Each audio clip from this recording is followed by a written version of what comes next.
Hi, everybody. My name is Roberto Alvarez. I'm the Executive Director of the GFCC. The GFCC is a global multi-stakeholder organization combining our members and fellows. We have a footprint in 30 countries. It's great to have you here today. This is the fourth of our online series of conversations, Now, Bridge, and Reboot. I will do three things in order for us to get started. First, I will comment with you about this conversation series. Second, I will briefly introduce our conversation today and our distinguished speakers. And finally, I will review some logistics in order for us really to get connected and to see how we can use Zoom, ask questions, so on and so forth.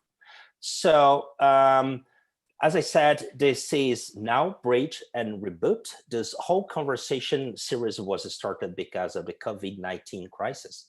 At this moment, now, all countries and organizations are responding to the crisis. At the same time, as we talked here throughout the different sessions that we had, we're thinking about a future and maybe how could we turn this into an opportunity, how we can really use this as an opportunity to reboot the economy and society.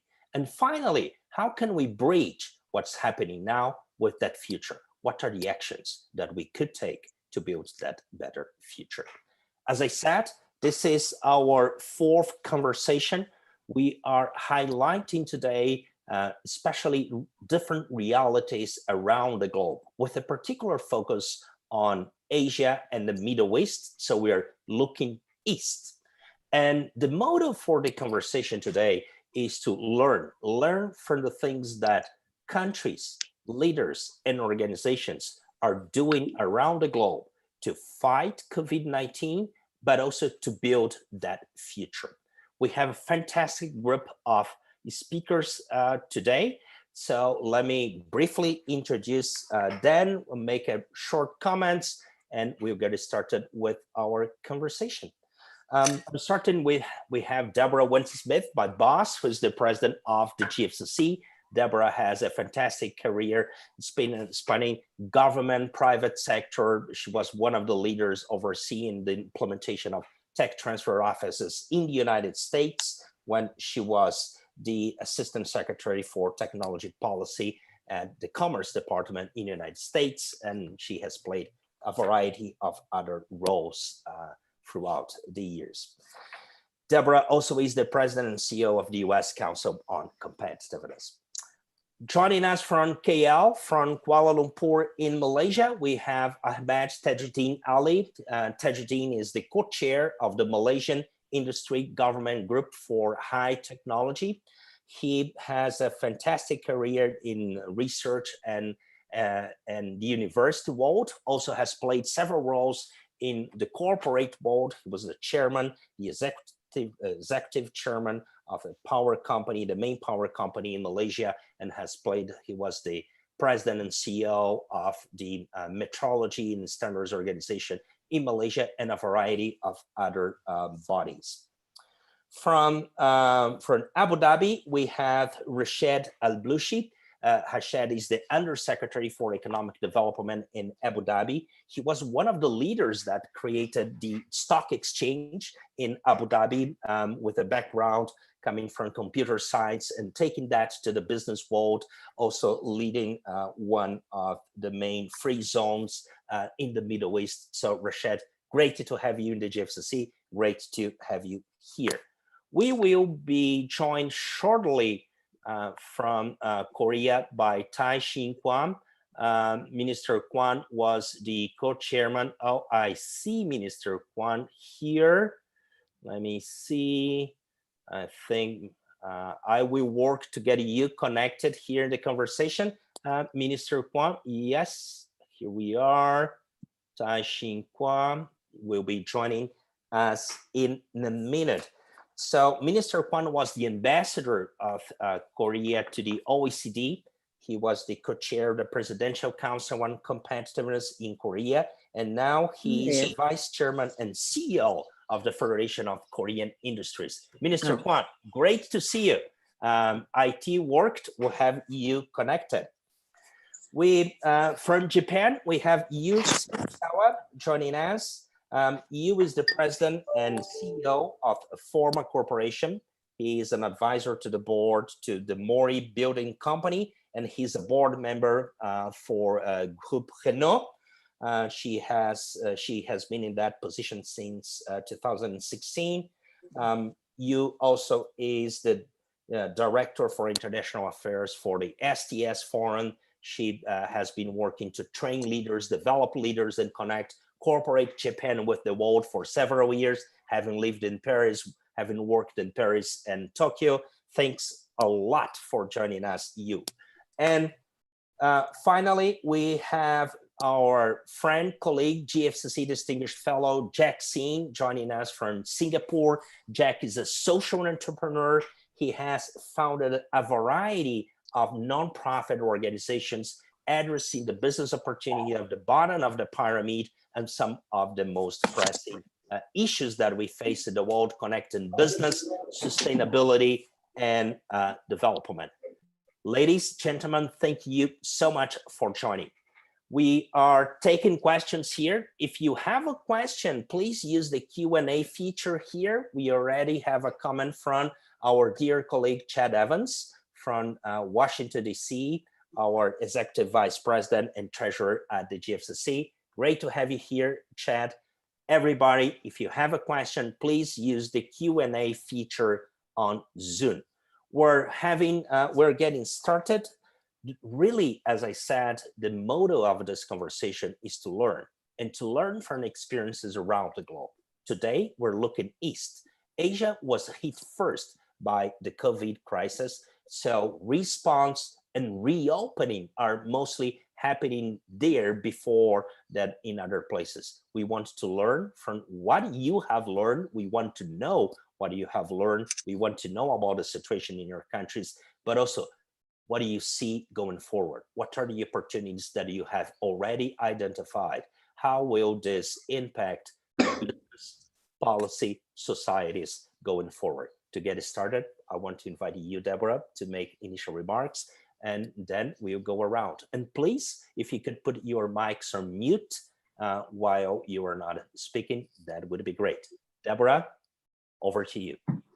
Good morning, good evening to all our colleagues and friends around the world of the Global Federation of Competitiveness Council. It's great to be here with you all, and wonderful to see friends and colleagues and my fellow panelists today for this fourth conversation with the focus on the challenges, the opportunities, what we've learned, and where we're headed in the aftermath of the COVID-19 global pandemic, with our focus on Asia. And let me just start by saying, in our previous conversations, we've had a very deep, rich discussion around many of the challenges that governments have faced, as well as business, and many of the strategies that have been deployed to get our societies and our businesses in a position where they're safe, secure, and we could look forward to the resumption of business and economic life and social life as well. And what we've learned in these conversations, that we're in a period of profound, vast transformation. And as we reboot and bridge, we're really looking at redesigning our societies and our businesses. And in some ways, thinking of a new society, a new economy that is really now just beginning to show its sprouts as we move forward. In the United States, I'll make just a few comments. We've learned that communication is vital and over-communicating is vital. We also know, of course, that coordination is critical and it's complex. And I think in the United States, we've had perhaps more complexity than some other countries because of our federal state system that's at the heart of our political system, with a very long-standing historic division of roles, responsibilities, and rules and regulations that operate at the state and local level versus the federal. And we've seen that as how the response and the coordination and the recovery of COVID has occurred across the country, with some states having almost no cases and no implications whatsoever, and others having, particularly in large cities, very, very serious difficulties in delivering goods, supplies, communications, etc. Production and flexibility of supply chains has been a huge issue. I think one of the most shocking realities in the United States, and this is true in other parts of the world, but particularly in the US, was the realization that so much of our critical food stocks and supply chains for pharmaceuticals, medical devices, protective equipment had very much been hollowed out in our production systems, and we were very dependent on supplies outside of our nation, and we did not have the redundancy and the resiliency in supply chains. And we've seen how the government took steps to deal with that, evoking a longstanding rule. We saw Ford Motor Company producing ventilators, and very excitingly, a whole emergence of entrepreneurs and the use of additive manufacturing. A great examples in the state of Oklahoma, where the universities came together and have worked with the state and industry, and now almost are self-sufficient in the supply chain for protective equipment. And these universities are all ready to open this fall with their students. So there are many, many different challenges. We've also seen, of course, how telehealth, telemedicine, long promised in the digital frontier, is now reality. And I think we'll never go back to traditional medicine being practiced. People that are well as those that have health issues are very happy and pleased to be able to have diagnosis and communicate with their doctors and medical community through the digital networks of telehealth. And we've also seen increased productivity from our ability to communicate as we're doing here today. And I know that some universities are very proud that within a week they had over 40,000 learners online communicating through these platforms. And certainly in terms of productivity, I'm sure everyone on this panel can say, and many of you who are with us today, that while you're happy to be on these discussions and we're sharing and we're learning, it is a different life to be working remotely. But I do think that, again, we will see the transformation of work, and we will not return to work as we did before. And very importantly, there's a recognition that we must deal with many of these large challenges, everything from climate change to the importance of equity, to ensuring that we have more of our respective populations fully involved in being able to be innovators, to be able to have the skills and the capabilities to participate in this world that has changed forever. So with that, I want to thank you all. I know we're going to have a rich discussion and very much look forward to everyone's comments. And thank you, Roberto, for your leadership in bringing us together. Thank you, Deborah. You're very kind. Minister Kwan, maybe if we could get it started with you. Korea is reputed to be a success in dealing with the COVID crisis, but also Korea has an important group of large corporations with global footprints. So what is the situation in Korea? How are you reacting? And how do you see, what are the lessons learned, not just in society, but also in corporate Korea? It's great to have you with us, Minister Kwan. Thank you very much, Roberto. Can you hear me? Yes, we can hear you loud and clear. It's very nice to see you, and then Deborah. Thank you for your invitation. And COVID-19 started, I think, from China December last year, and then it spread very rapidly to neighboring countries. So as a result, early March this year, Korea was the world's second largest number of confirmed cases after China.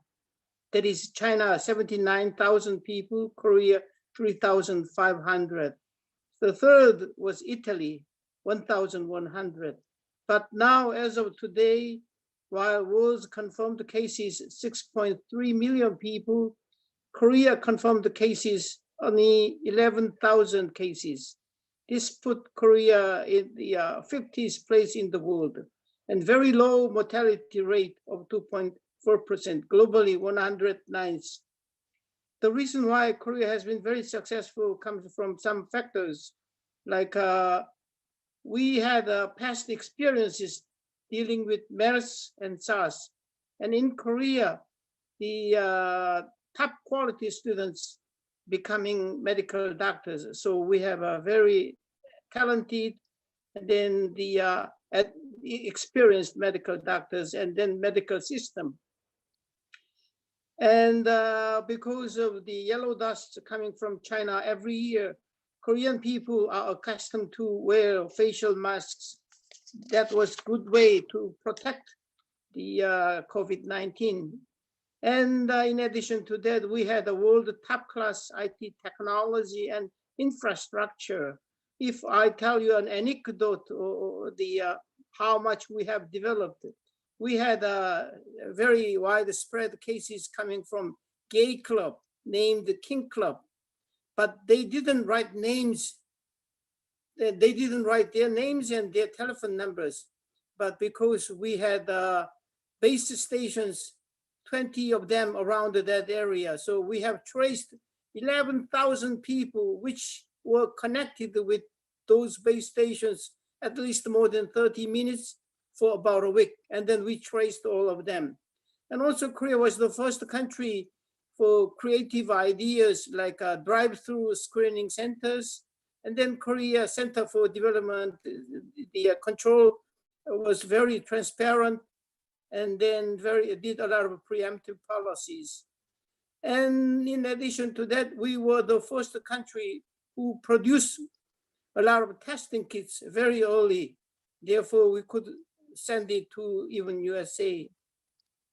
But because Korea is very much dependent upon world trade, the dependency ratio of trade to the GDP is about 70%, which is much higher than that of US 20%, Japan 28%. As a result, because of movements, goods and people are all blocked. The first, the hit area industry, tourism, airline industry, hotels, the tax-free shops, and then big restaurants.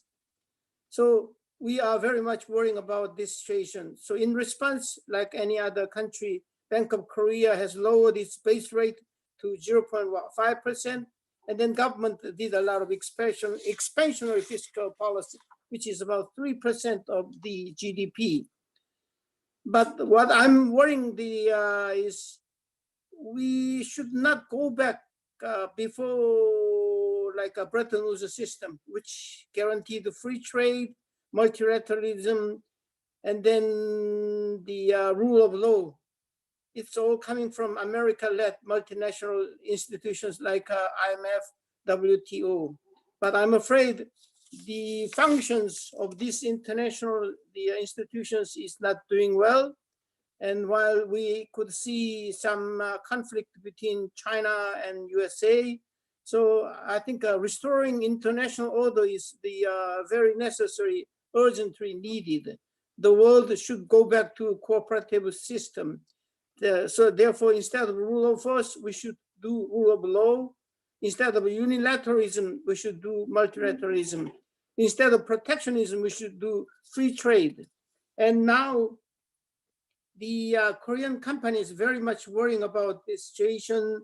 So because we have many factories in Vietnam, China, so global value chain, they devastated our value chains. So some of them trying to move the, even though it costs somewhat, a lot, than the under time, the delivery system. So even though it may be a little bit more expensive, we wish to diversify our the sources of inputs, and then we should move our factories near the consumer, like USA, Europe. So that's how we are dealing this issue. Thank you, Minister Kwan, and thank you for highlighting some of the innovations that came out of Korea that are enabled, as you said, by digital infrastructures. I think that what you comment also leaves a cue maybe to what Serizawa-san will comment on changes in global value chains and how the footprint of global corporations is being affected, and some of the lessons related to that. Having said that, Serizawa-san, it's a pleasure to have you. Over to you. Thank you. Before I go into this global supply chain problems and so forth, I'd like to thank Deborah and colleagues for your invitation today. And I'd like to go back to what happened in Japan.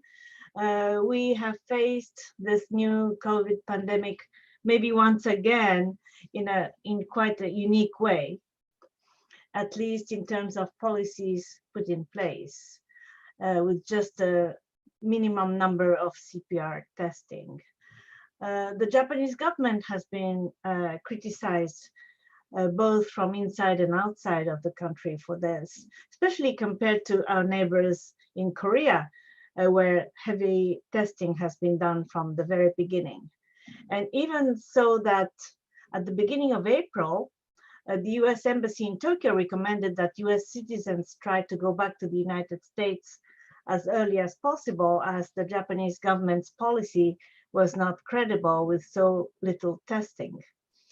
But even prior to apps that can trace back to your close contacts and whether you were in vicinity of someone who tested positive, Japan's policy was totally the reverse, like not a massive testing, but rather to implement like a detective-like work by medical institutions in order to identify clusters and sources of infections.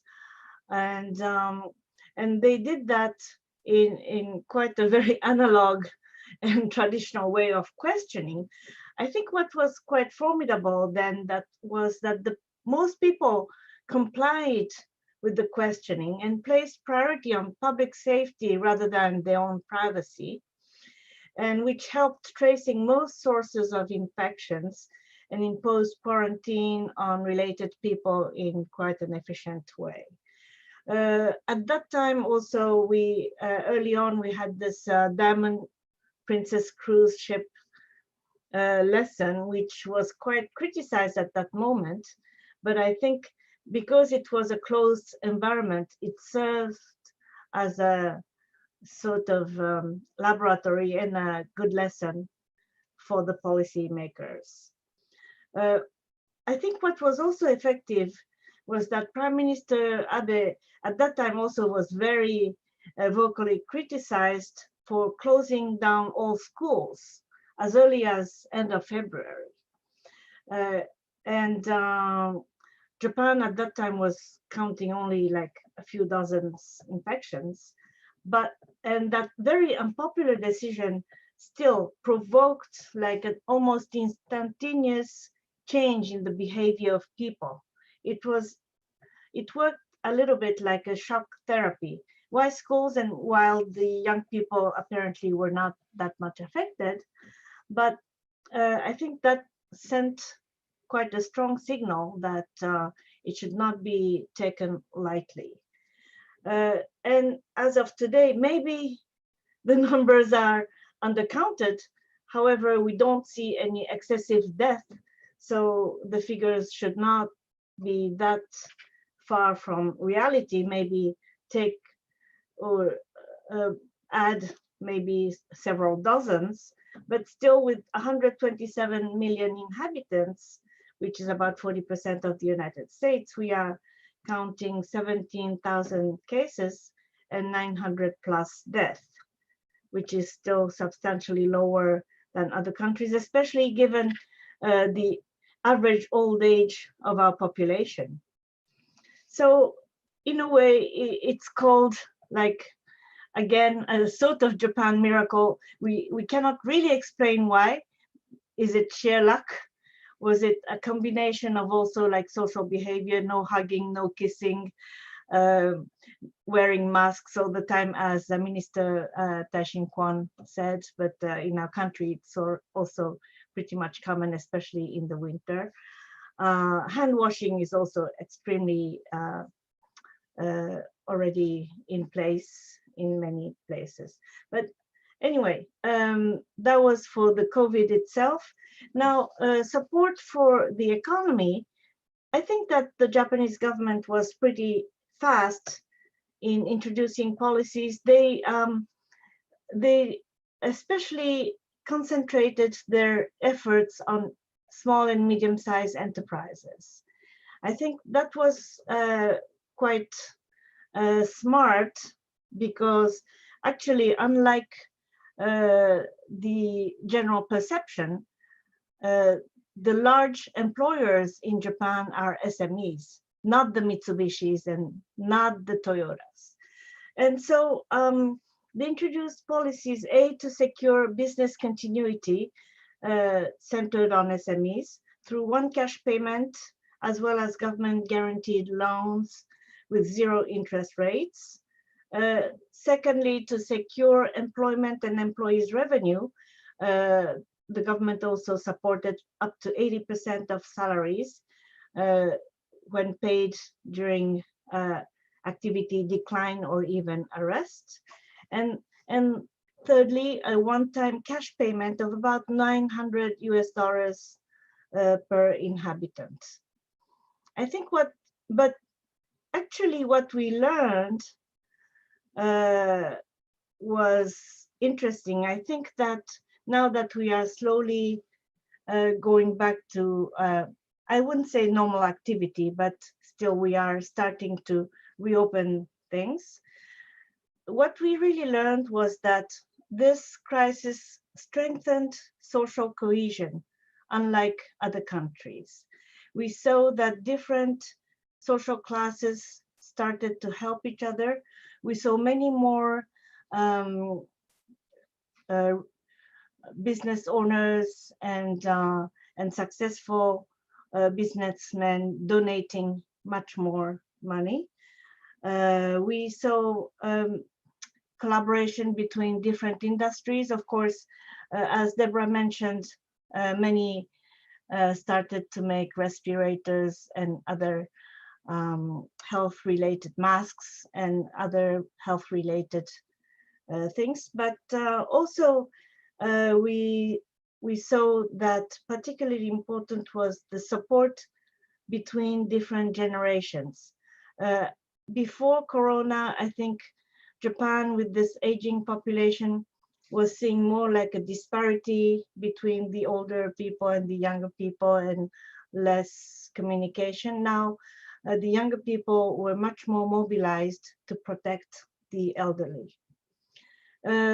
Secondly, also, again, it's related to the first point, is that we saw that the people were placing high priority on the social common good, which translated in this case into this common health capital that we had to preserve. So we saw that people were very civilized and disciplined in general. And thirdly, for the economy, we saw that the movements were much faster.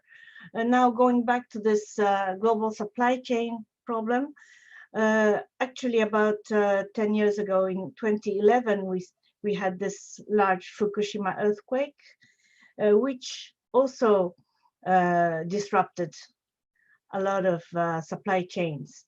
So I think that this time, also because it started in China, and China implemented very fast confinement and other measures and closed down a lot of industries, we learned how to replace that much faster than when Fukushima happened. I mean, we were more the suppliers than others, but I think the large industries started to react much more quickly and were much more prepared. Thank you. Thank you so much, Serizawa-san. And thank you for, in some way, building on what Tai-Shin Kwon has said about learning from previous crises and building resilience at the society and the business level of that, but also for highlighting, if I may say, this positive side of the crisis, like accelerating social cohesion or enabling that. And I think what really remained in my mind was your comment about society-wide social change, right? So thanks for sharing that. Tajuddin, I know that Malaysia has very important experience in terms of responding to the crisis and very positive aspects too. We would love to hear from you. Thanks for joining, Tajuddin. Thank you, Roberto, and thank you to Deborah, GFCC, for this opportunity. Good morning to you out there in the US and Brazil. And of course, for us here, it's already evening. But this is the new order, I suppose. Let me introduce this, put it into perspective, as I think most of you may know, but there will be people out there who's wondering where Malaysia is maybe. But we are a small country. We have only just 32 million people, although we are in two parts, as it were. One is a peninsula Malaysia, which probably have 70–80% of the population, and then in Sabah and Sarawak on the island of Borneo. Two distinct parts of Malaysia, we call it East and West Malaysia. Of these 32 million people, we have four main races, which is Malays and indigenous people of Sabah and Sarawak, which makes up about easily, I would say, 67%, with about 25% Chinese and 7% Indian. And others that makes up this multicultural country that we have. Now, we have been growing nicely, as it were, quite harmonious country in spite of our diversity. Then came this pandemic. Actually, the pandemic came to Malaysia, Jack, through Singapore. His history has it that because Malaysia, we used to have, I remember I told you about 32 million people. Our tourist arrival for 2019 is about 26 million. So tourism is a big thing. And many Chinese from mainland China is a big group. They come to visit our area through Singapore and come to Malaysia or Thailand and this whole group.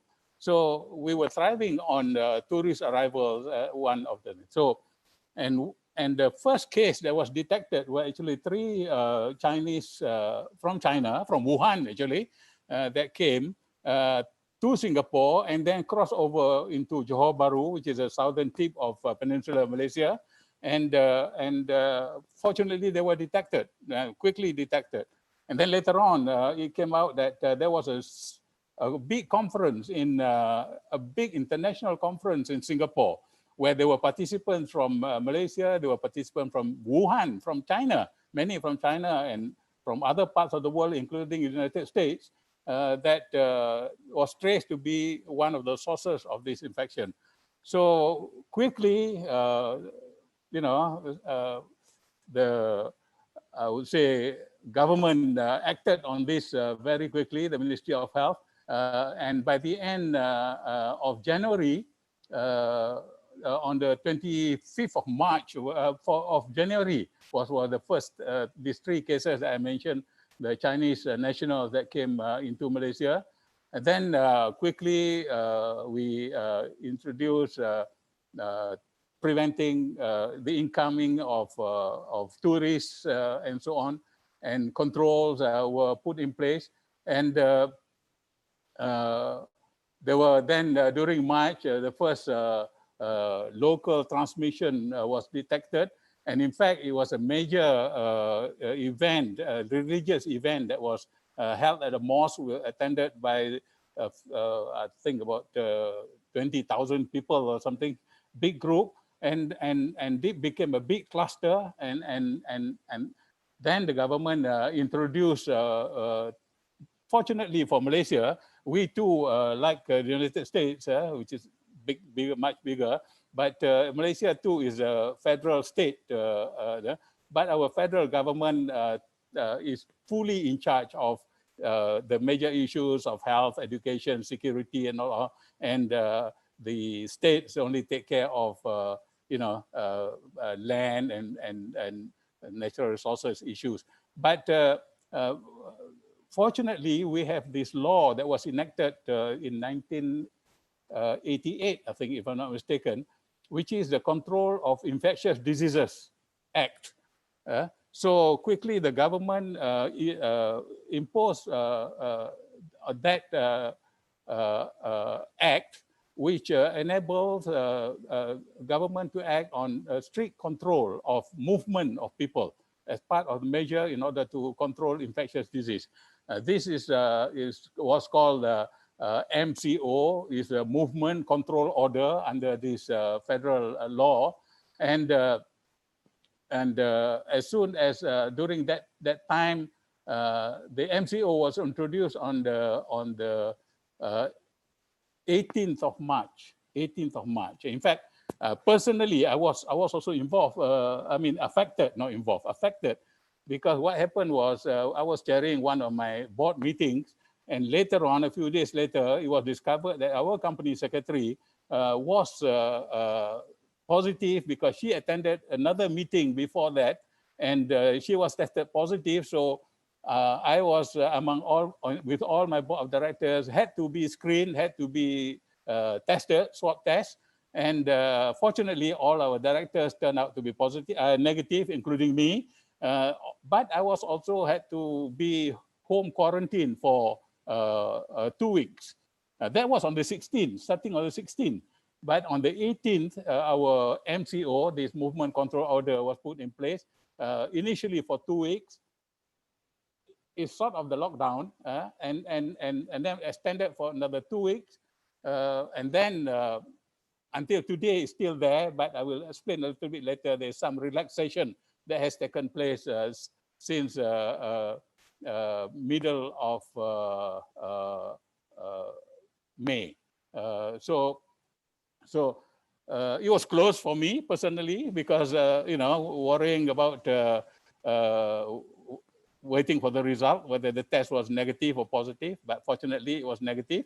Although my company secretary had to be in hospital for more than 2 weeks because she was positive. Although she said, I'm okay. But, we had to go through all that.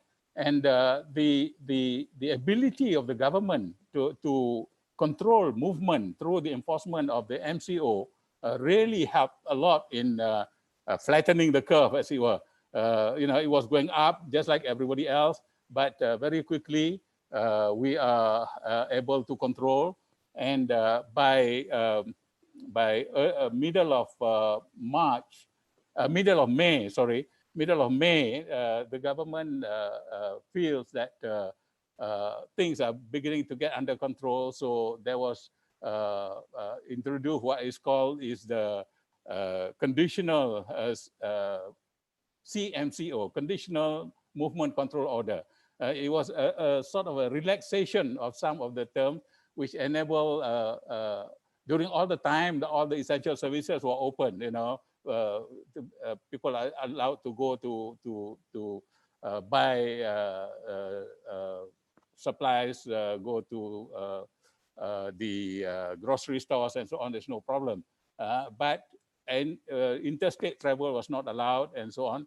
So that enabled this flattening of the curve to be achieved for the government to be able to open some of the small industries by the middle of May. And the current, CMCO, the Conditional Movement Control Order, is still in effect until today, and is supposed to end on the 9th of June, next week. And we are all waiting for the announcement what is the next, whether the general feeling is that people are willing to accept, not ready yet to be fully open.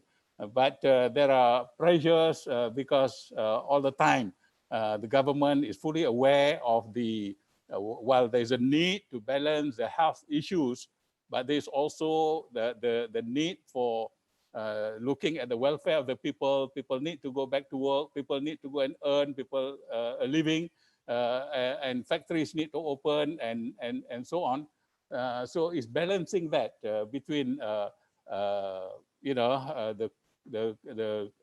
clamp down in order to control the spread of the disease, and the need to start back the economy. So this is a fine balance.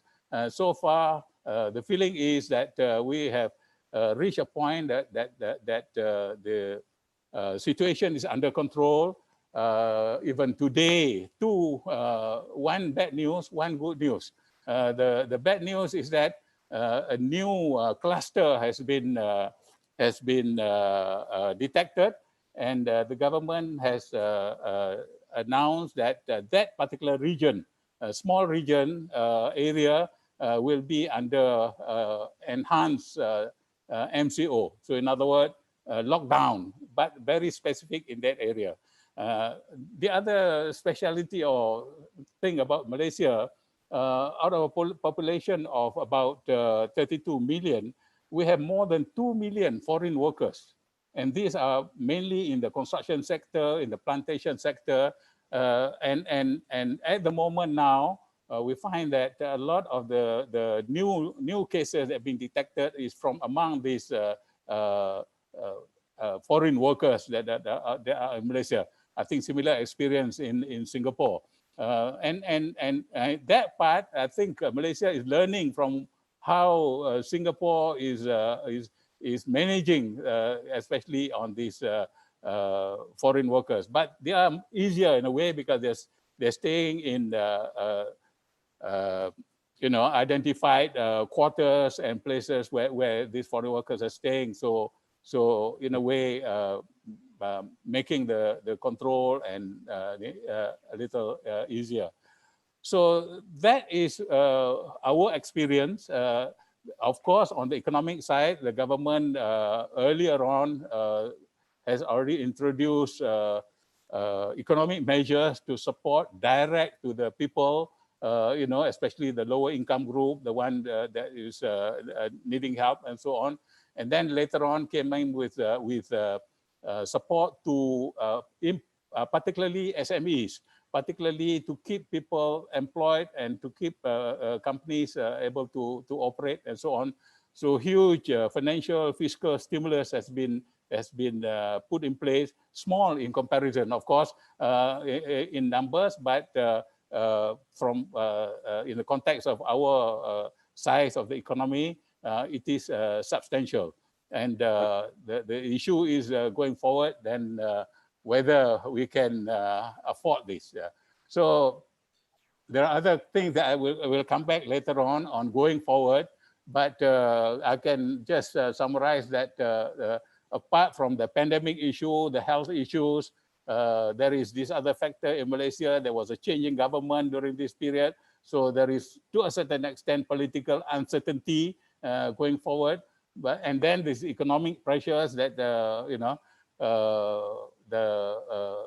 as a result of this pandemic, and the new way, the societal changes that will definitely come into effect in the new era post COVID-19. Thank you. Thank you so much, Tajuddin. And I think you highlighted this, let's say, a specific institutional reality that you have in Malaysia, that for sure, on the one hand, you have early response to the crisis, but you had in place a specific, let's say, legal infrastructure that allowed the federal government to react.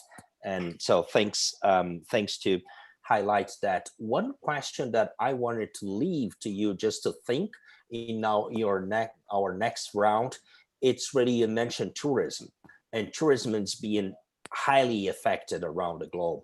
So when we think about reopening and we think about industry specific things, how to deal with the sectors and industries that are being mostly affected around the globe. So I think that's an important connection to the things that you mentioned.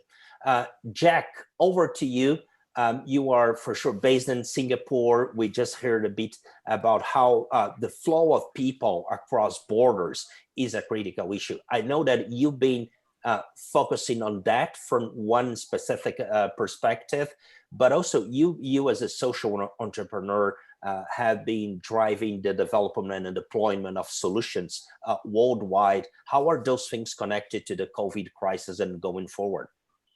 Thank you, Roberto. So Singapore has the experience of SARS virus in the year 2003. And during that time, it was a shock. And we have seen how the country people are united and taking care of each other and making sure that they don't infect others and others don't infect them.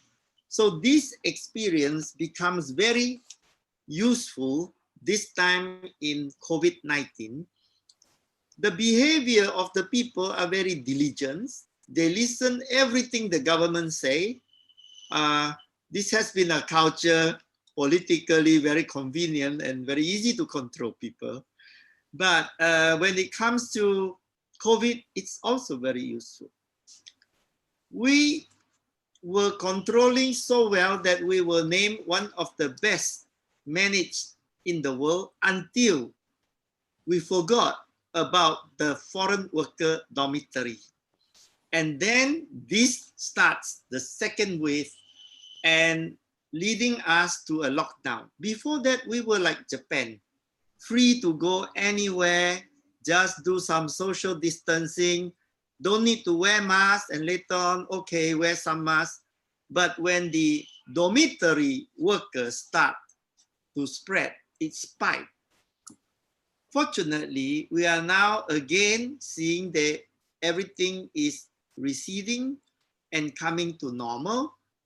The total number of people who has passed away for COVID-19 in Singapore is 24 people. So we are a little bit lucky, but also our population is only 5.7 million people. However, I want to touch on what is the main problem. So hygiene is always the first line of defense against diseases. People didn't want to wash their hands before COVID. 50% of men go to the toilet and they didn't wash their hands after visiting. Women, about 30%. So this is a problem around the world. But today, COVID is basically a hygiene problem, and the hygiene awareness has now gone to the highest ever in the history of mankind. What we need to do is to ensure that this hygienic habit continue after COVID is over. Because I remember during the SARS period in 2013, everybody was also washing their hands, but after it happened, they go back to their bad habits.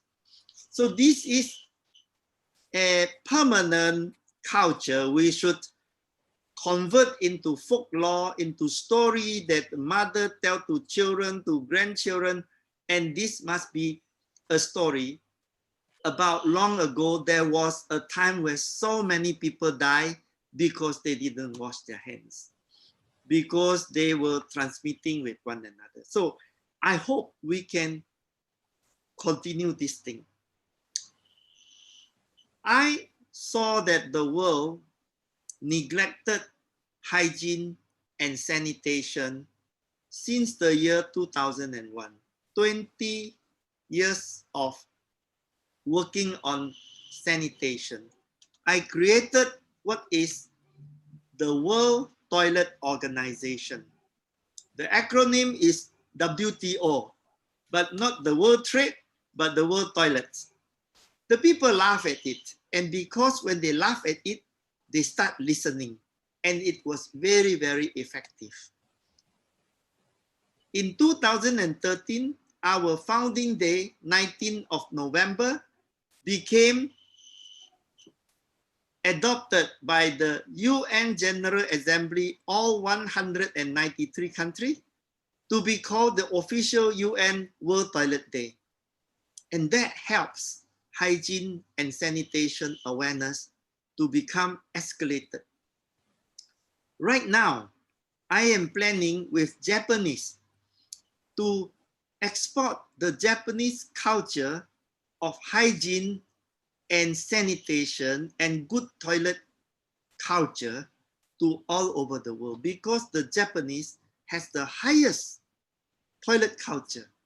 And we have to promote this as a soft power, the same way they promote sushi or music or quality control. It is a culture. And Sirizawa-san, I would like to work with you strongly on this, because hygiene will save the whole world. Right now, we want to design a world toilet standard. And we have already gathered all the expert professors in the world to design this so that we can break the pathway of pathogens transmitted from one person to another. We have to create a touch-free, hands-free design, but also to go for think about cleaning, maintenance, everything completely. What we have to understand is that as at today, COVID has killed 380,000 people. The whole world has gone into lockdown. Tourism suffer, every business is in trouble. But do you know that every year, 2 million people die of diarrhea? 2 million people die of diarrhea every year for the last 10, 15 years. But nobody cares. 380,000, we have a lockdown.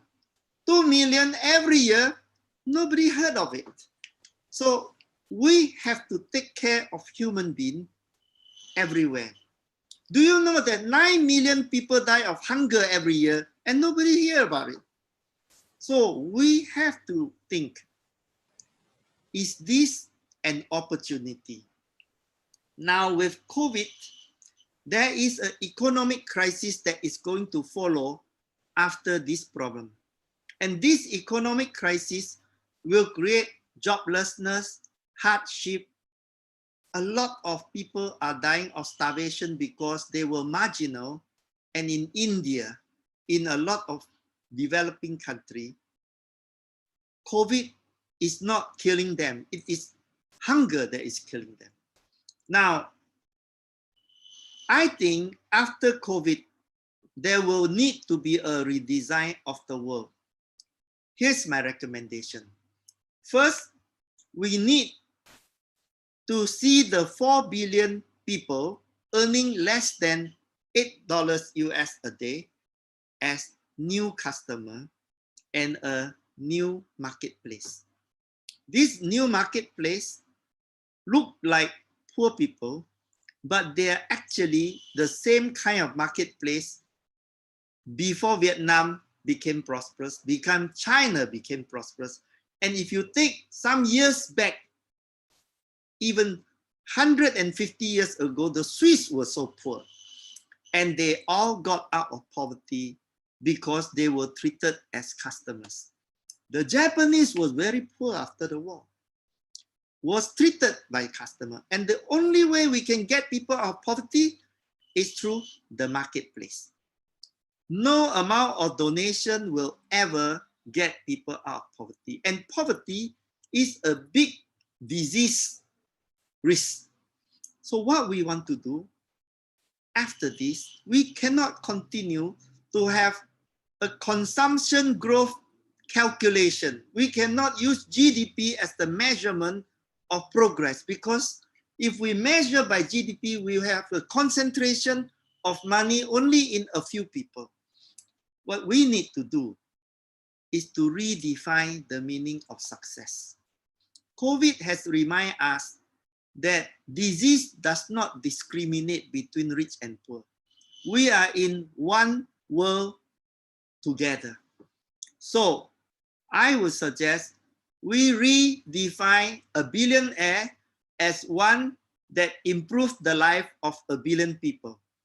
Not need to have $1 billion. If you are honored and respected, it is because you help others. If you keep money, it is your own affair, has nothing to do with society. If we are able to do this, the base of pyramid will become a big customer base. They need water, energy, sanitation, nutrition, housing, roads, electricity, Wi-Fi, cook stove, refrigerator. Go and take this market, because this is the biggest elephant in the room, and this is where the world will have a new, better economy. Thank you very much.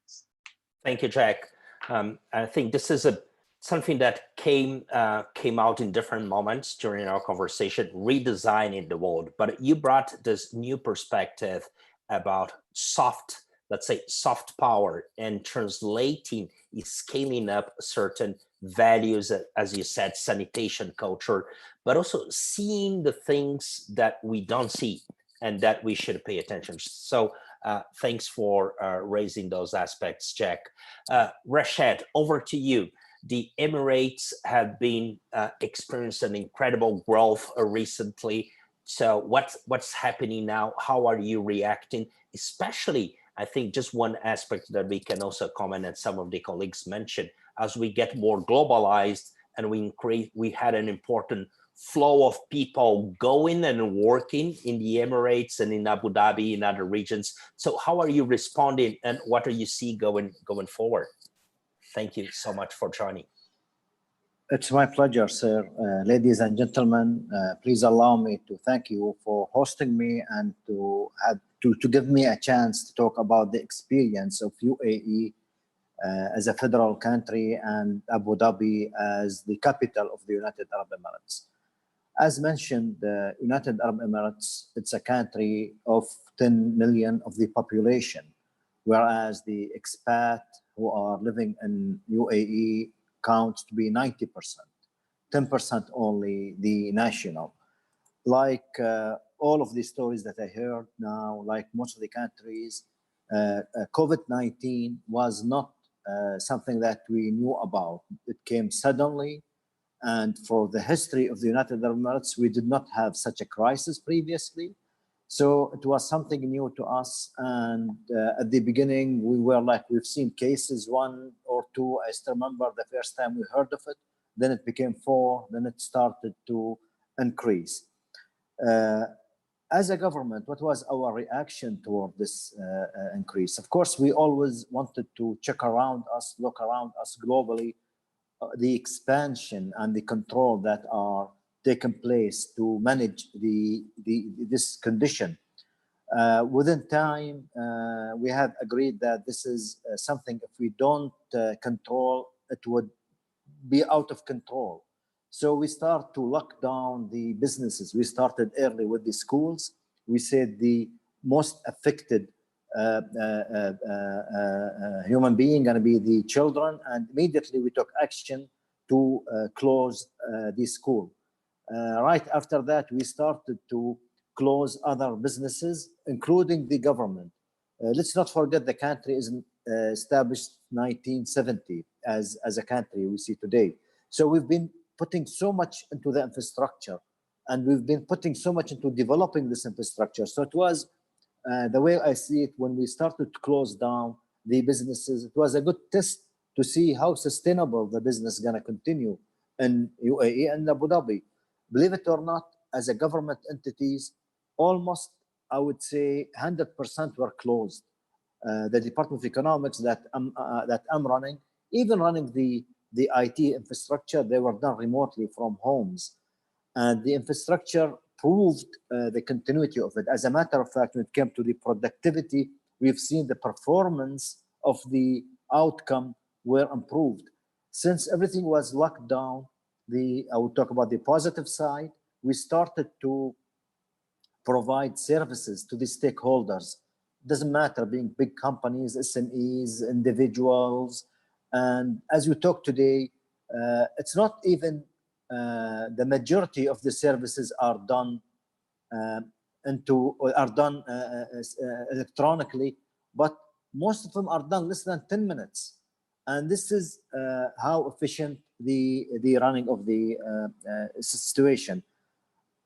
After that, when we even locked down the businesses, we had a first objective is to see food and medicine available. That came clear from the ruler. The crown prince actually came a very clear message that our first priority is food and medicine. This is why immediately, even during the locking down, we have converted some weaknesses into opportunities. I'll give an example. There are, for example, just in my mind now, there are places where were made for the weddings. When people wanted to get married, they go to those places. We knew at that time people will not get married, so immediately we converted that into areas where we could store the food. Then from there, we used applications relying on the retailers to allow people sitting home ask for the food from the applications. Then when it came to the delivery, we said, you know what, taxis not gonna be available. So we shifted the taxis to be the delivery vehicles of the food. In other words, people were sitting home, foods will be brought in front of their doors. These are one of the initiatives in UAE and Abu Dhabi we have done. Then after that, we said now, before I go to what we have done to open up the market, we went through Ramadan. Ramadan is a very, it's like a holiday, it's a holy month. During Ramadan, usually people, I would say 90% of the people start giving away food, money, they visit each other, unlike what was mentioned in Japan and other Asian, they hug each other, they get close to each other. So the biggest challenge is how to segregate people, how to make them and convince them not to distribute food, not to visit each other.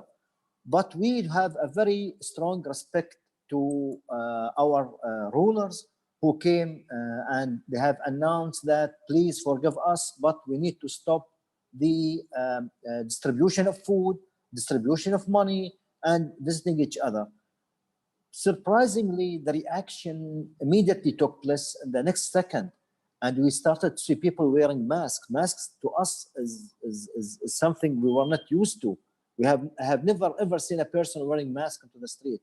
As a matter of fact, if you go around today, you see people with masks and gloves. Then we have said we don't want to close the market completely, and now we are into the reopening of the economy. Last month, the beginning of the last month, we started to open up the shopping malls, but we put restriction. We said the capacity should be 30%. People who goes into the shopping mall, the capacity of the shoppers, though. People who should go into the shopping mall, they should wear masks. They should be wearing gloves, and they should prove that they are not positive. And when I say they should be proved, because one of the advantages that we've been doing in Abu Dhabi, actually, we did not wait for people to come to the hospitals to do the checkup. We immediately have built up tents, medical tents, and we have distributed them into different areas. And we asked people, we went to people and we started to check them up one by one. Like Singapore, a lot of labor camps we have around us. So we built the tents around the labor camps, and we went inside the labor camps and started to check the laborers and to make sure that they are in a good health. Even those who were positive were shifted immediately as a quarantine into places like schools, for example. We were converted the normal schools into places to protect people, and these like we're helping to control the spread of this issue. Now we are into the reopening phases. We started, as I said, 30%, and we are in the first step, the first phase of the reopening program.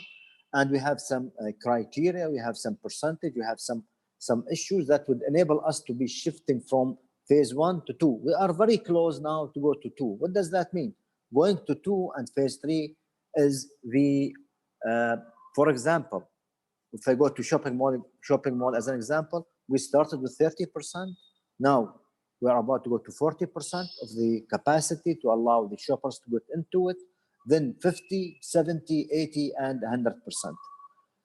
On the other hand, there are initiatives that were like stimulus packages came from the government to support the economy.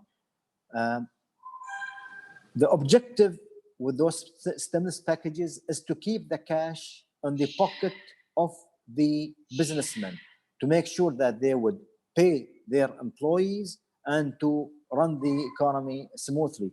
So we, as a government, had a deal with the banks. We've asked the banks to stop asking for the payment of the loans for 6 months.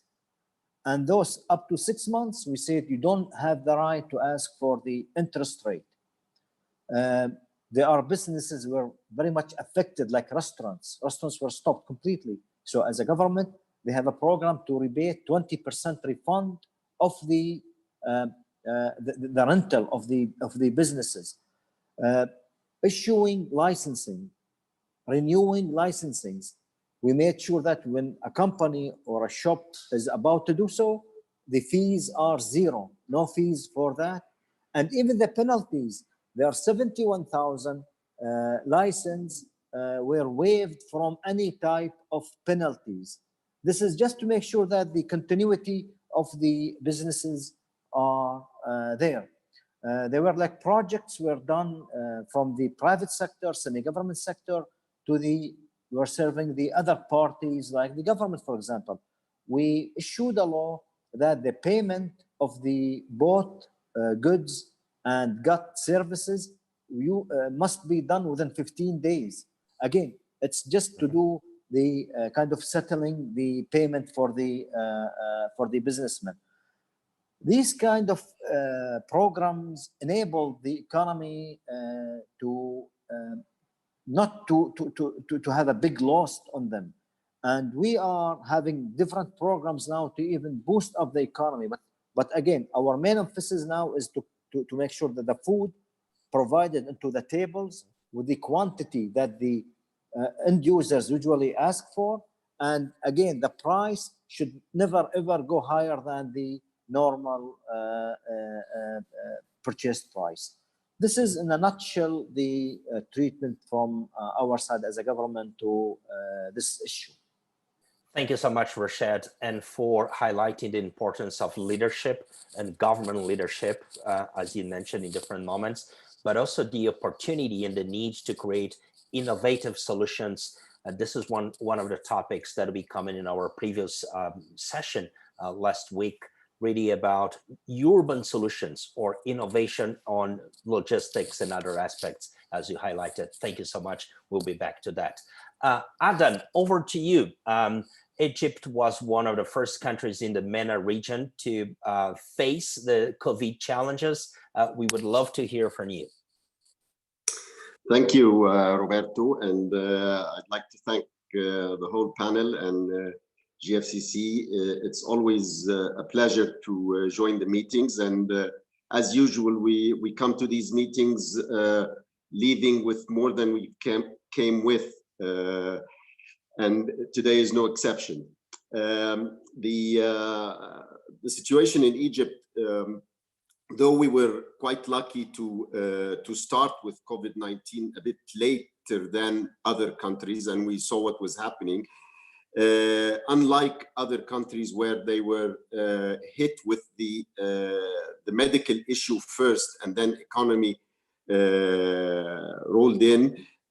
Before we had our first case, we started seeing the effects coming in to the economy, mainly due to what was happening with the tourism industry, because when it was happening outside and travel bans started shooting up and people were frightened to leave home and cancel plans, we started seeing the kickback of that in the tourism industry here. And almost everybody in Egypt is one way or the other related to the tourism industry. So that really took its blow. And when cases started popping up, they did pop up on cruise ships on the Nile, in Luxor and elsewhere, by tourists coming in to the country.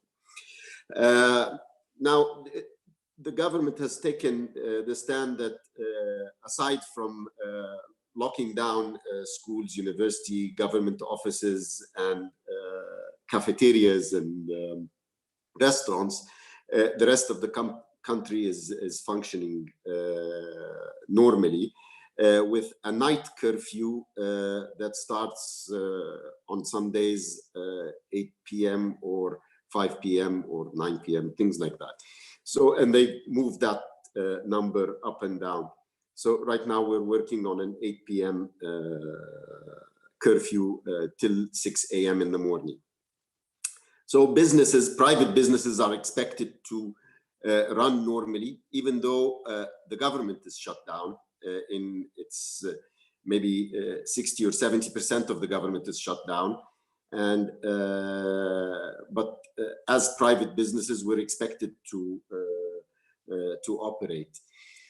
Now, unlike what's happened in Italy or in New York or in London, where you see a total curfew and lockdown 24/7 for a length of period that has its effect on the segregation of people and all of that. This is not the case in Egypt. So it puts a lot of pressure on businesses on how to function and how to operate. It's a lot easier if we all shut down because there's no expectancy. But if businesses are working, you're expected to be working, and it's very difficult to work under these situations. Now, of course, we've all. If I come back to the topic of this session, local realities. If I wanted to speak about the reality here and what exactly is happening here, it's. Every business owner now is having to govern himself and having to take the tough decisions for himself on how to operate under these circumstances. With no clear guidelines and no clear statistics, it's throughout the entire country of 100 million people, less than 200,000 tests have been made. And the policy for making the tests is you have to really be really sick to get the test, or very well connected to get the test. So most of these tests are the positive tests, and those are the ones that are recorded. We have a cultural stigma associated with the virus, and people would not want in popular areas to be associated with testing positive for the virus. And we know of cases where people would rather hide their illness than go public with it. So really the statistics and the numbers are really fooling. So at policy level and at local business level, it's very difficult to predict what's going to be happening next. We have so many WhatsApp groups and chat groups where business owners discuss and what's happening at your end, what's happening here, what's happening there.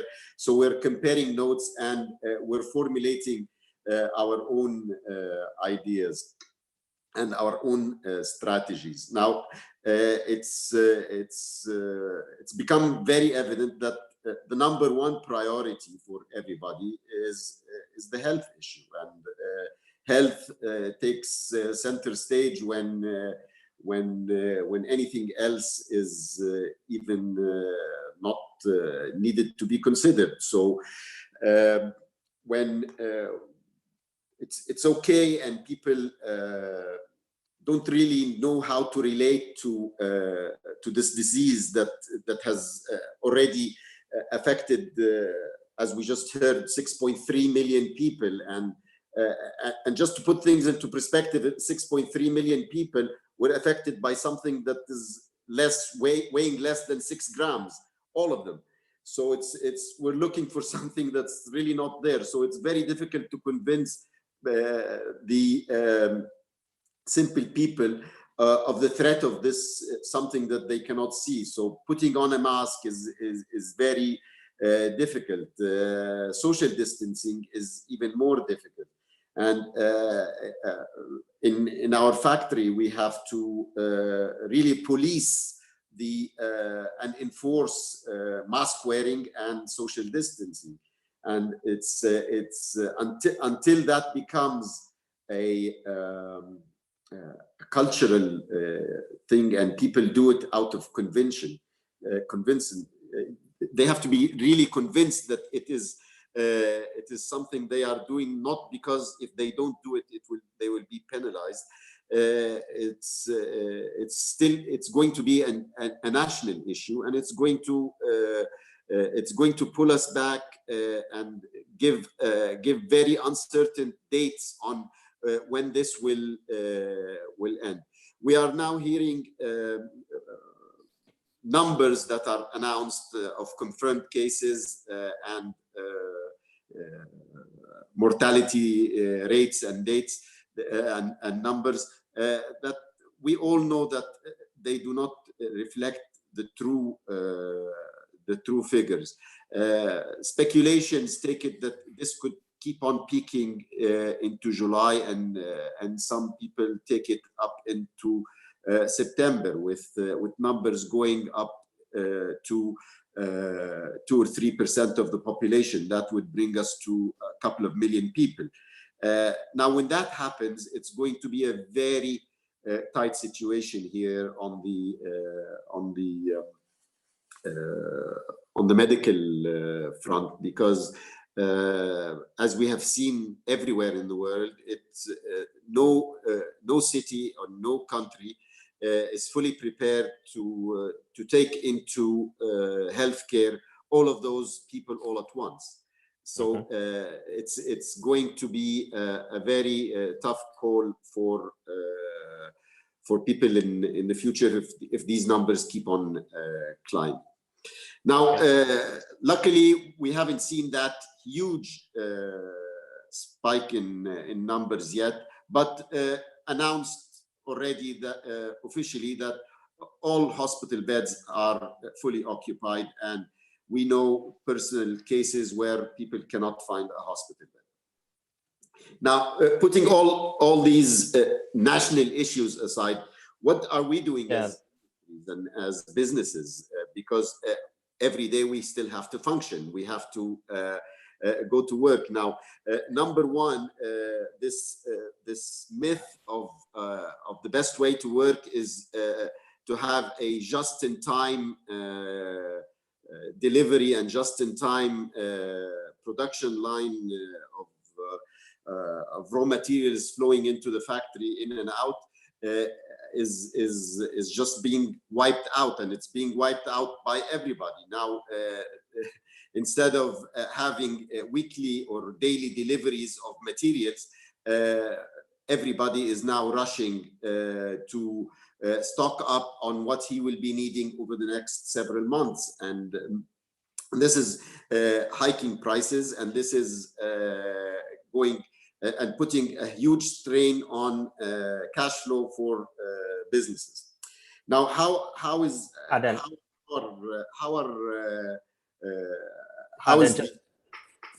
the government? Just want to flag the time to you.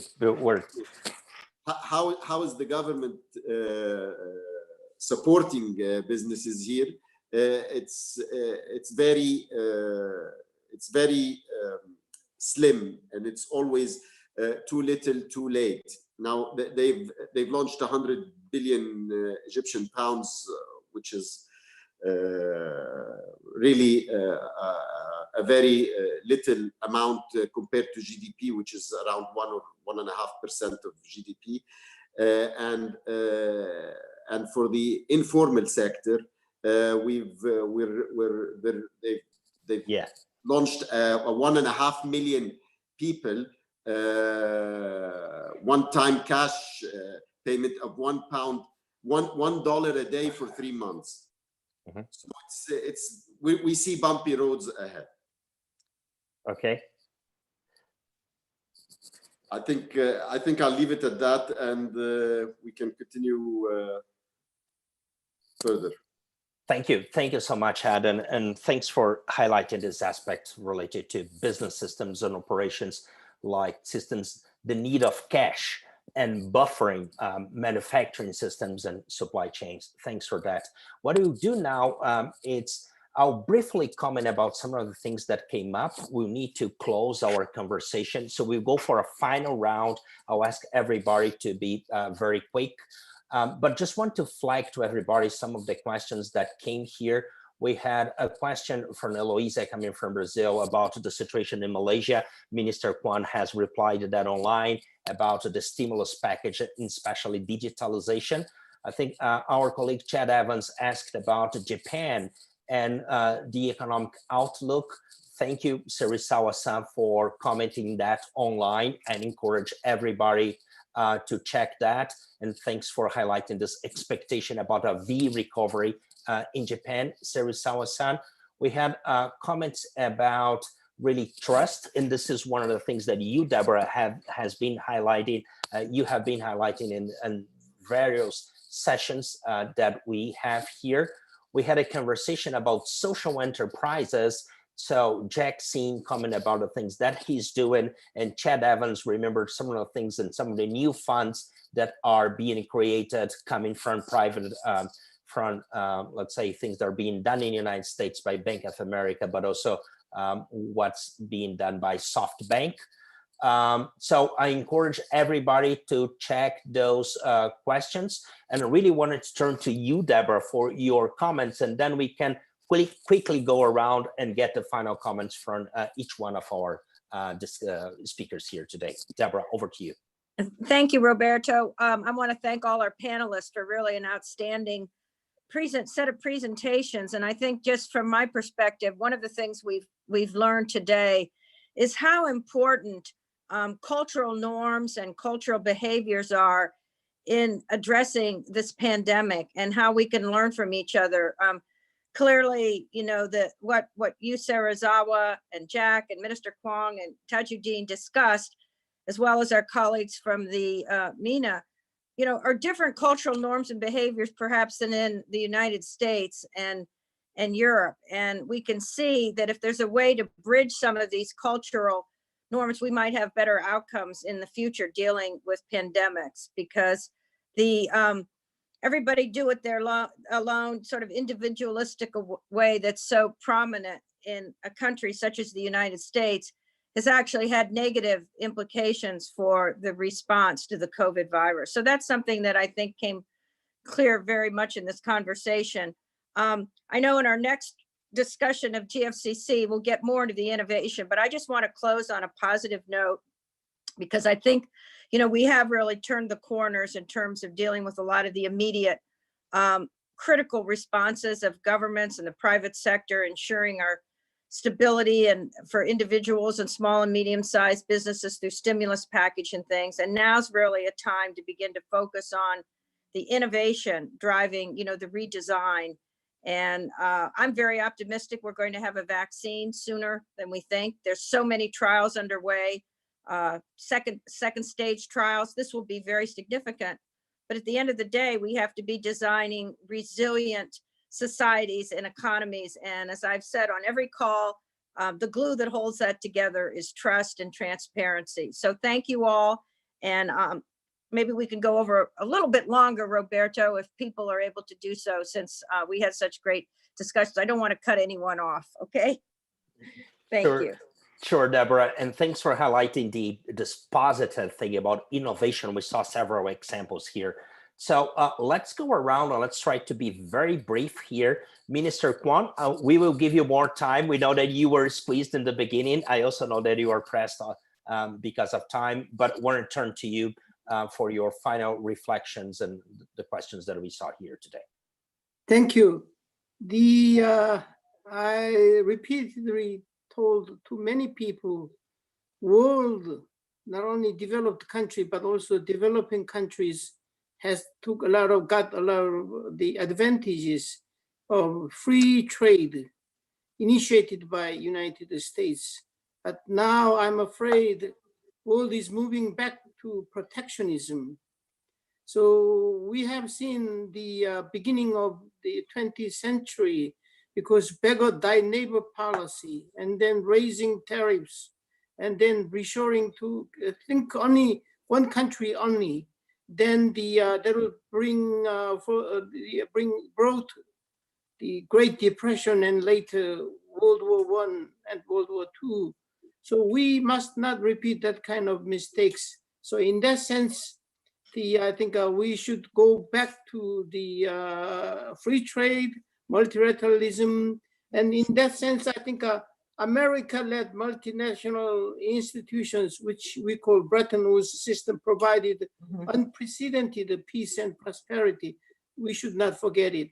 And secondly, I think the role of the GFCC, as we have seen during this pandemic crisis, we have seen the importance of ICT and then fourth industrial revolution.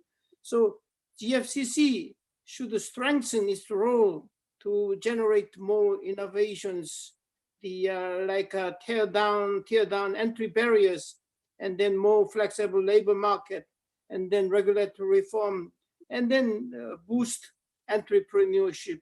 So we should go that direction. Thank you very much. Thank you, Minister Kwan. I think that some of the things that you comment here, as Deborah said, we will return during the next conversations. For instance, we are having one specific conversation about digitalization. So I think that touches upon some of the topics that you raised. Thank you so much for being with us today. Serisawa-san, your comments. Yes, I would like to very quickly point to 3 points. So one about the free trade and this trust building or rebuilding, maybe that Minister Kwan mentioned as well as Deborah. I think that not because I'm on the board of Renault, but this international alliance between Renault and Nissan and now Mitsubishi is a very important example, because even if your own country is under protectionist measures, some international common things can be done through supply chain, through innovation, common innovation, and so forth. And of course, if you know each other already, and if you're under a certain structure, such as an alliance, you can work much easier. So I think it has strengthened the need of each other, and it has worked in a real good way, although the automotive industry is one of the worst hit industries. Second point, very quickly, tourism, and Japan has been under a lot of pressure as to whether to hold the Olympic Games or not this summer, and now we have postponed it for next summer, but even then we're not certain that we can hold them. And that's a big pressure, because a lot of investment has been done toward those Olympic Games, and we are uncertain. Now, third point about this new society and the hygiene and whatever Jack Sim also mentioned, I think that Japan was not born with high hygiene habits. I think this was done also through education. So I would say it's education, education, education. Thank you. Thanks for reminding us that societies can change, so we can really work to improve dynamics in societies. Thank you so much, Serisawa-san. And another thing is, maybe at a certain point, as Deborah had suggested, we could have an extended conversation about supply chains and how business can get connected in this new economy. Tajuddin, over to you. Thank you, Roberto. I'll come back and maybe continue a little bit further. No doubt we are facing a global challenge, global problem, but I think much of the solution will have to be at the local level, at the country level, and even at the very local, townships and city level even. I fully agree with what Mr. Kwan mentioned, that yes, overall, there needs to be a multilateral global approach to ensure that there is continued economic prosperity and growth and so on through multilateral cooperation. That somehow must be brought back instead of going, through protectionist regimes and so on. But I come back to the Malaysian experience, as it were. To me, looking back and through my own experience and input, whatever little that I could do, we are fortunate that from the very beginning, the government took the attitude of listening to science, to facts, to numbers. And the main spokesman as far as our pandemic on health issues is actually a public servant, the Director General of the Department of Health. So the Director General of Health really every day give a briefing to the media, and very clearly and very ably he is able to communicate and give assurance that of course, that goes to the government at the political level, and the Prime Minister and the Cabinet will make the decision, taking all other factors into account. But so far, the results have been very good, and I think we have addressed that part of the problem. So now is more the economic side, while maintaining I would say control such that we do not have any spikes and so on. As I mentioned, the bad news earlier on that today they discovered a new cluster, but I did mention also there was good news. And I didn't go into what the good news is. Well, good news is just before coming online earlier, I received a note, say, it is a news flash that our Prime Minister, who chaired the cabinet, post-cabinet meeting, and in attendance was somebody who was soon after that tested positive, and in fact he's gone to hospital. So the Prime Minister and everybody who attended the meeting had to be quarantined, and this was 2 weeks ago. So today he was tested negative, of course. So today he was cleared. So tomorrow he'll be back at work in the office as normal. So, but it shows that, as said, as we all know, that it doesn't choose who to affect, So, but here, even the Prime Minister obeyed and did his home quarantine and so on. You asked earlier about the impact, especially on tourism. As I mentioned, in fact, it was planned that 2020 is a Visit Malaysia year. 2020 is when Malaysia is going to host APEC meeting.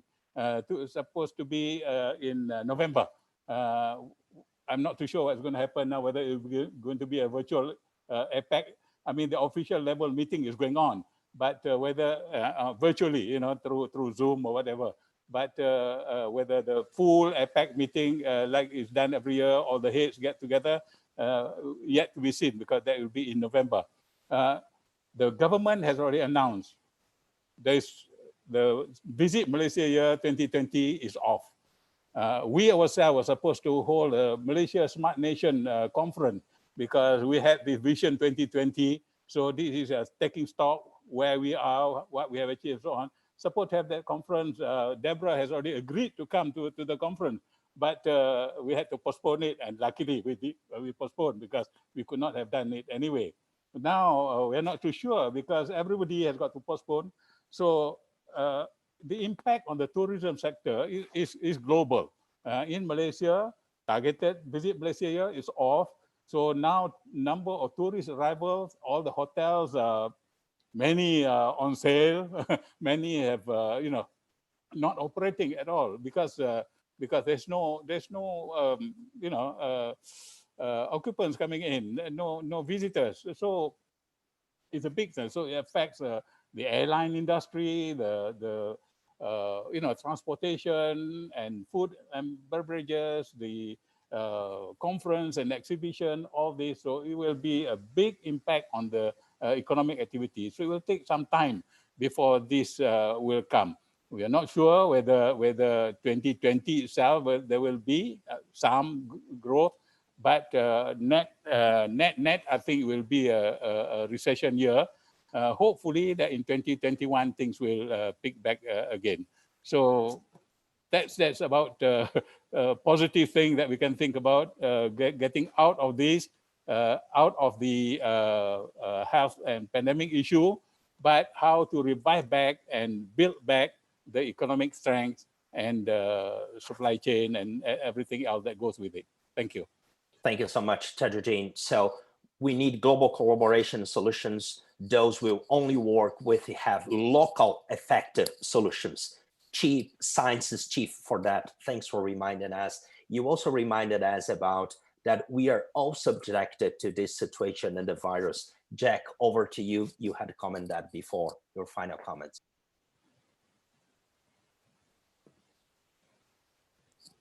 You are muted, Jack. Yes. Thank you very much.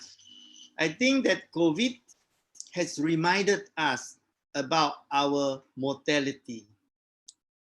Sooner or later, not because of COVID, we will all die. We all die one day, whether it is 90 years old, 100 years old, we are sure to die. If you are reminded of your mortality, what will you like to say to yourself on the last day before you go? Are you going to say that I have a lot of money or a lot of sports car? Or are you going to say that I have done a good job improving the world and there was a difference because I came? If you can find the answer to these questions, you will be able to reflect how to live your life from today to the last day. Full life, but still we cannot waste the opportunity to make the world better. To survive COVID, you need a few health. Physical health is very important. We should not catch the disease. We should also have nutrition because there's so many people who suddenly lost their job, which they earn $3 a day and they have $0 and they actually are dying. This is not a good world because there are people who just send a rocket to space. So this extreme imbalance, I think we need to address in the context of the meaning of our life. Chasing money, in the end, you have no money because every single person died penniless. The second health that I want to tell you is mental health. In such a crisis, you are going to suffer mental health more than COVID because you are going to lose your job, lose money, lose rental, lose a lot of things. Now, make it simple. If you have a problem of money, you have a problem. If you are stressed by the problem, you have two problems. But the second problem is caused by you. The first problem, you can't help it. You are going to lose the money. But the second problem of stress is caused by you. Therefore, my advice to you is lose the money, but don't lose your mind. Stay calm, accept the fact that it is the bad luck, but don't be stressed, because in the such stressful period, there are people who commit suicide. There are people who went into depression for no reason other than losing money.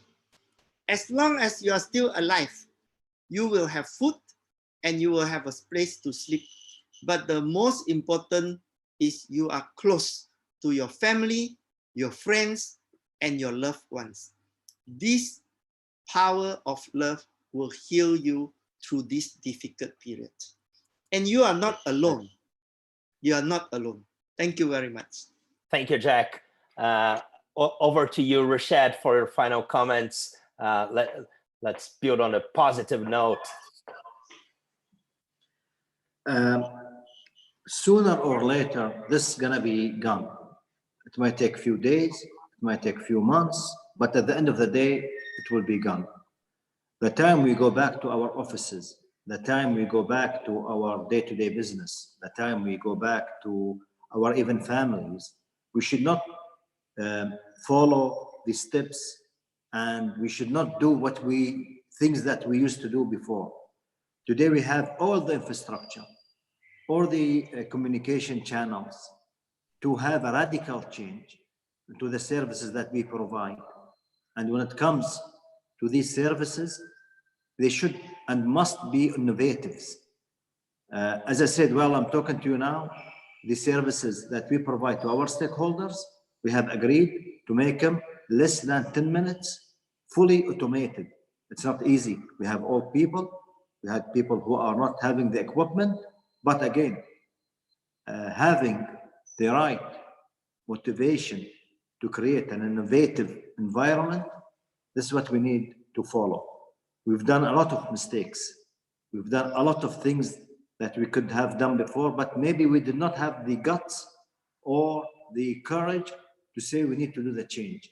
Today, when we look at the future, we really need, as mentioned by His Excellency, we're going to leave sooner or later again.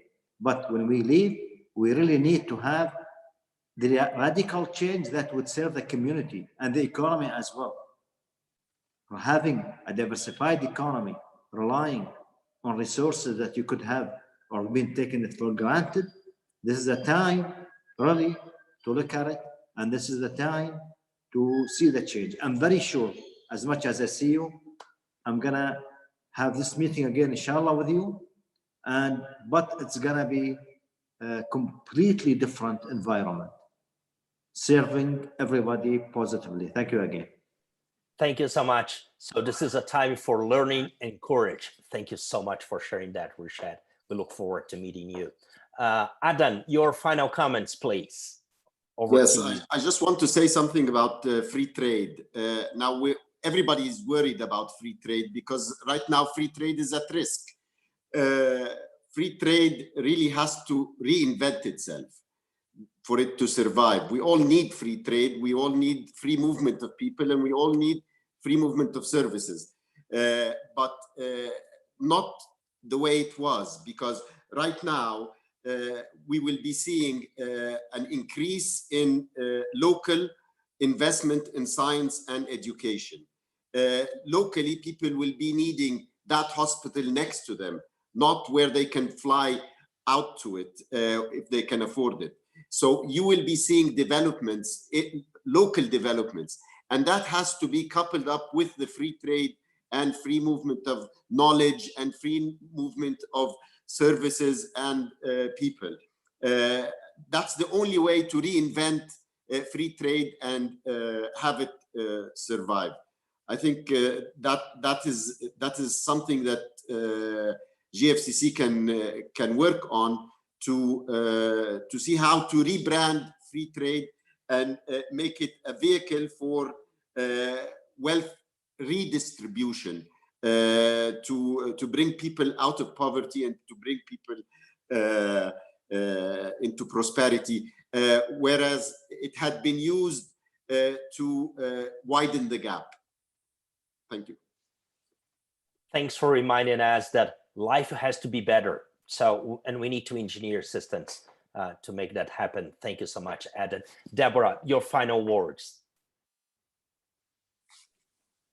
Thank you. Let me just say that as nice as it is for all of us to be here together and to share our thoughts and our experiences and our plans going forward, I say I look forward very much to when we can be together physically, because we have a community of trust. We have a community of relationships that we've built over time.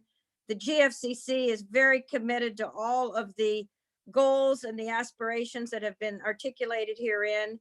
I know we will continue these conversations in the weeks and months ahead, and look forward to all of you being with us in November when we have our 2020 GFCC Global Innovation Summit in partnership with our colleagues in Australia. And interestingly, a year ago, our Australian partners chose the topic of the Innovation Summit for 2020, and they were very prescient because the theme is the competitiveness of advanced technology and healthcare systems to drive productivity and inclusive prosperity. So what we're learning and living through in these months will be very, very important as we gather together in November and continue this journey of understanding, cross-learning, and very importantly, collaborating together to build a better world for our citizens, for our families, and the global community. So thank you all so much.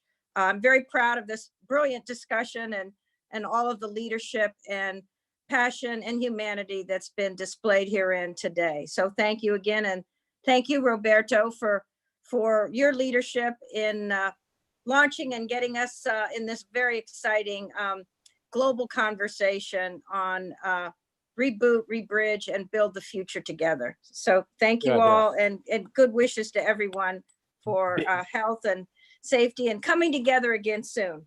Before we go, please turn on your cameras. We need to do something here that's to take a group picture. So please have a nice smile.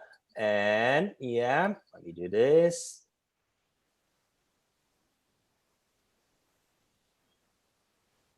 Yeah, done.